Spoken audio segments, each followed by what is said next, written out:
Angel, how does somebody become a blues singer? I think there are as many ways to become a blues singer as there are blues singers. Yeah. What's your story? You know, I sang from the time I was a little kid. In fact, the first time I sang with a live band, I was 7. And I wasn't singing blues. I was singing Joy to the World, but I didn't know the song. I sang the heck out of the verse, though. And I sang it 3 times before they threw me off stage. But I didn't really start singing blues until I was 19. And a friend of mine sat down at a piano and played Summertime and taught me to sing it. And boy, you couldn't stop me after that. Was there a version that you were taking after? Ella Fitzgerald, of course. You know, there's so many, and Ella's was blues, and it was traditional, and to this day, slow blues. Traditional slow blues is my favorite. Why? Because you can wring just every ounce of emotion out of every beat, every note. Slow blues is like reaching into somebody's soul. You can reach in and make them feel exactly what you're feeling. Let them know. It's that kind of connection.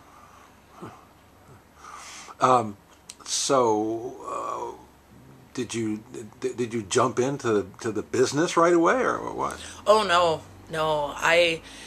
I sang for fun, and I sang with friends, and I'd occasionally sing at some sort of open mic or jam or something, but I didn't really sing professionally until just a few years back when I started singing at weddings. I actually got into singing at weddings because somebody came up to me at a karaoke bar and asked me if I would sing at their wedding. Huh.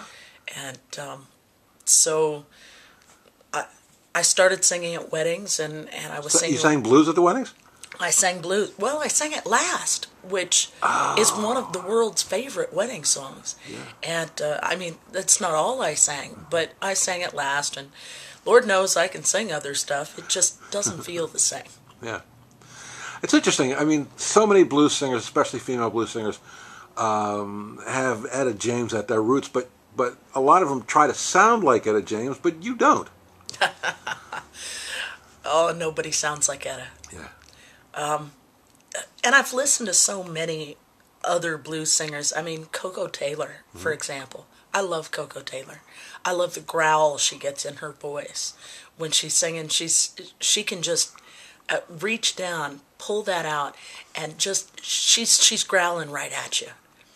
And Big Mama Thornton and Ma Rainey and Bessie Smith and Billie Holiday, and there are just so many great female blues singers, and I don't want to sound like any of them.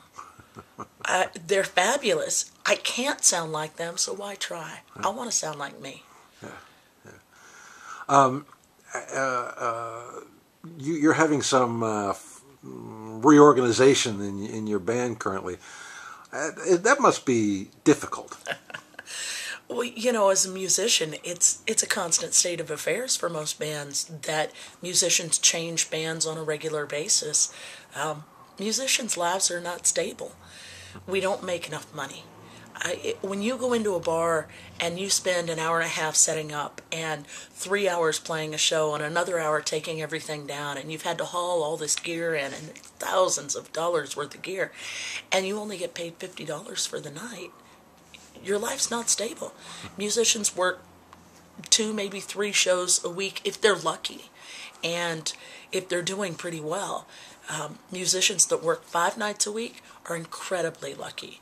So musicians make too little money. Most of them play with more than one band in order to be able to survive. Yeah. So constant reorganization is kind of an expectation. Yeah. You really can't expect things to be stable when people aren't making enough money to survive. Oh. Hello. Who's that? Oh, this is none such. It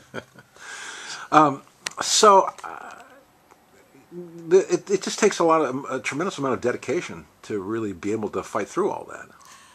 you've got to love what you do. Yeah. And in fact, the people that do fight through it, the people that keep fighting through it year after year and until they find something stable, those are the people that can't not do it. You know, it's in my blood. I can't not do it. I couldn't stop if I wanted to. So, you have some gigs coming up? I do. We've got a show on Friday the 13th. Oh boy. We're gonna change everybody's luck. We've got a show Friday the 13th at the Railside Pub over on Lombard Avenue. And we've got a show on the 14th at Dee's Bar on Sandy Boulevard. That's 6732 Sandy. We've got a show on the 21st at the Queen of Hearts over in Southeast. So, yeah, I hope folks come out to those. Yeah. Those ought to be great shows. And you're sort of building a new band? Is that what's going on?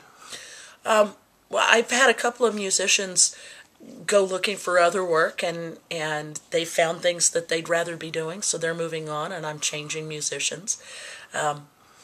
I found a couple of new musicians who are fabulous at what they do and fit right into the band. So there won't be any change in the quality of work that people are seeing out, but they'll be seeing some new faces. Yeah. That process must be nerve-wracking to find somebody who clicks. You know, it's constant and ongoing, and I try to do most of my preliminary auditions before bringing my bandmates in to meet new folks, because it's a tremendous lot of work, and I try to not put everybody through that if I can help it. But the reality is most musicians are fairly easygoing, and if they're unstable, it's because they're not making enough money in their rent situation, or the ability to provide gas for their car is difficult. But most musicians themselves aren't psychologically unstable or anything, so they're all pretty easygoing, and in fact, I think musicians are more easygoing than most folks. So tell us about the album. Oh, well, I just released a solo album. John Arevalo and I were working together, and John put together the music for most of the songs on the album. He wrote the music for most of the songs and did the arrangements for all of them. And we got together in the studio, and I've put out a solo album. It's self-titled. It's Angel Bouchet with John Arevalo, and it's got all original tunes on it, and my Christmas song is on there, and a couple of songs you probably won't hear on the radio. Well, you know, their radio programs are pretty picky about what they want to hear and what they want to play for a family audience. So a little traditional dirty blues isn't always on their set list. So. Well, anything goes on Oregon Music News. Is there one track you'd like people to listen to preview? Well, gosh, if you want to play it, I'd be happy to have you play Lollipop Girl. Lollipop Girl. Yeah, that's one most folks won't associate with me, but have a listen to it. That's my song. Okay, well, it will appear below this screen in just a minute. Thanks a lot, Angel. All right, my pleasure.